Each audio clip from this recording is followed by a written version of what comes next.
Good morning, this is William McKissock with Schooley Mitchell, your expense reduction specialist. I'm here in my endeavour to help local businesses in the Tampa Bay area get some exposure and be seen on social media and YouTube, etc. This morning I'm speaking with Emalee Gabriel with Gabriel Counselling. Emalee, tell me a little bit about yourself and then we'll go into a little bit more about what you do. Who are you and where are you from? Hi, I'm Emalee. I'm from Atlanta, Georgia, currently living in Tampa. I'm really happy to be in Florida around this time. I think we're lucky to be here.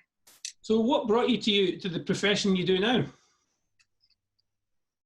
Many years ago, I was working with a psychologist and his wife for my own personal counseling, and it just changed my world. I feel like it woke me up. I was really thankful it transformed me. And then after some time, when I was thinking about changing careers, I decided that this was what I wanted to do. This is how I wanted to serve the world. Cool. So we can see what guided you to doing what you're doing now as a passion, as a love, and trying to help people. Because I can empathize with that. We help people save money. You're helping people with issues get forward in life. So in relation to what's going on in the world right now, what's the most common related issues that you're running into when you're speaking to clients of yours due to the COVID-19 situation we're in? Yeah, that's a good question. You know, truthfully, the majority of my clients are not, it's not that they're not affected, but it's not too different from what we're already working on, because their issues are interpersonal. So with the most important relationships in their lives, basically kind of what was going on prior is now just heightened. So love, career, social interactions, how they're going to deal with leisure, those things come up. There's just a heightened sense of anxiety or depression and fear around the sessions, I would say. And leading into relational issues, what are you finding are the common themes that you run into with couples and families? Obviously, due to COVID-19, the situation we're in, what are those themes? Well, they're kind of either moving closer to each other over the time, or they're moving further apart, right? They're either getting more connected, or something was probably pretty off prior, and so they're disconnecting. Some psychologists think that there's going to be and assume that there's going to be an increased amount of divorces after this. So I've just been working with people and how they can really improve their relationships for the long term, so that no matter what happens, pandemic, illness, loss, children, life stages changing, right? Like children leaving the house, that they're making sure that they're really using good mental health in their lives, so that they don't have to be susceptible to these types of worldly challenges, which are going to come and go and come and go. Do you have any homeschooling tips for parents dealing with their kids at this time? I do, and I think it's going to kind of shock my parents, right? Because in this day and age, all too often, we're just making sure that we're there for them. We're getting them up. We're helping them with their homework. We're really micromanaging, in a sense, everything that our children are doing. And in this transition, I want my parents to remember that you don't have to be a teacher. That's not what you were trained to do. Maybe you're working, maybe you're not, but I recommend you guys set an hour to 2 hours a day that the children have to be doing something. And that could be their homework. It's got to be quiet time, or their homework, or something that's diligent. And then the rest of the time, just really be working on your relationship with them. We're going to get through this. It's going to be over. And it looks like where we originally weren't going to be going back into schools, it looks like we're actually going to be going back.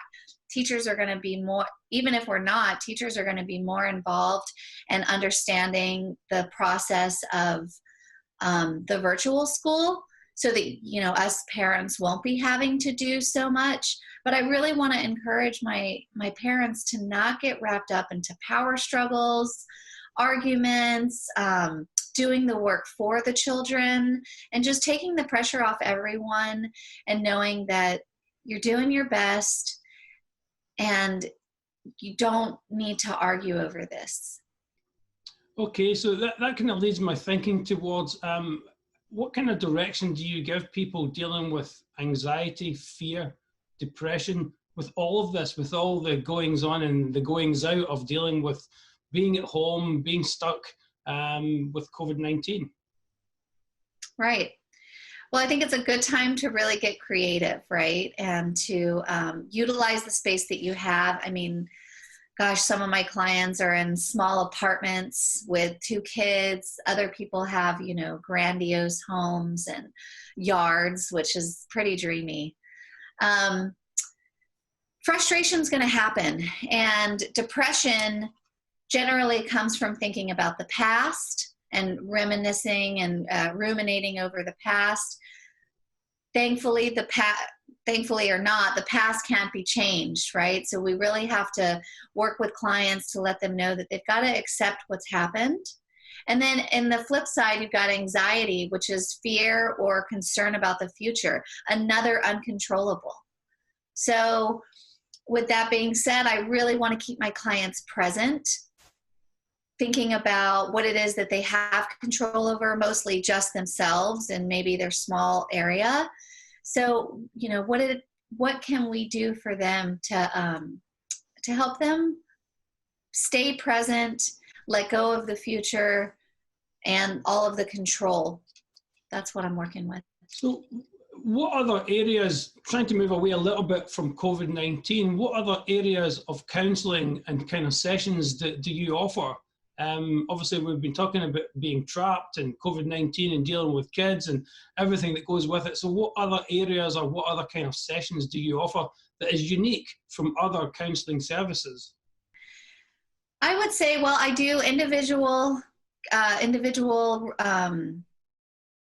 family and couples counseling. And so whether my clients come in just with themselves or they bring in the entire family, I've had 13 people in my room. So regardless of how many, there is meaningful work that can be done. I would say something that separates me a little. I really come from a place of empowering each individual and highlighting how everyone in the family has a role. And while that might not be totally different from what some other psychologists and psychotherapists are doing, I would say Adlerian psychology, which is the name of what I do, the discipline, it's not diagnosis heavy. So I'm not spending a lot of time on what is out of someone's control. I'm really working with something that they can understand. This is not an ethereal, kind of like, wispy secret psychology. All of this I explain with my clients is very step-by-step. It's very easy to understand, sometimes hard to do. And that's the point of, us working together. Yeah. But that's helpful for clients when they can really resonate with what they're being told, and seeing the results kind of as it lays out. That creates a pretty enjoyable experience. Yeah, it's clear what you're saying is that it's not rocket science, but it needs somebody to help people just kind of think through things. So you're not coming in with, excuse my language, nothing hairy-fairy. You're coming in with solid reasons for thinking in a certain way and to work through problems that you may be having mentally and your thoughts. Right, and to really improve the important relationships in your life, and that includes the one with yourself, right? So sometimes the issue is really, how have we been taught? What patterns have we created to address our own mental discrepancies, What do you do in a couple of words? Okay, in a couple words, Gabriel Counseling offers innovative and effective ways to enhance and improve the mental health in your life. Absolutely perfect. Well, thank you very much, Emalee. It's been fantastic having you. And now we'll hand it over to Dave for the weather.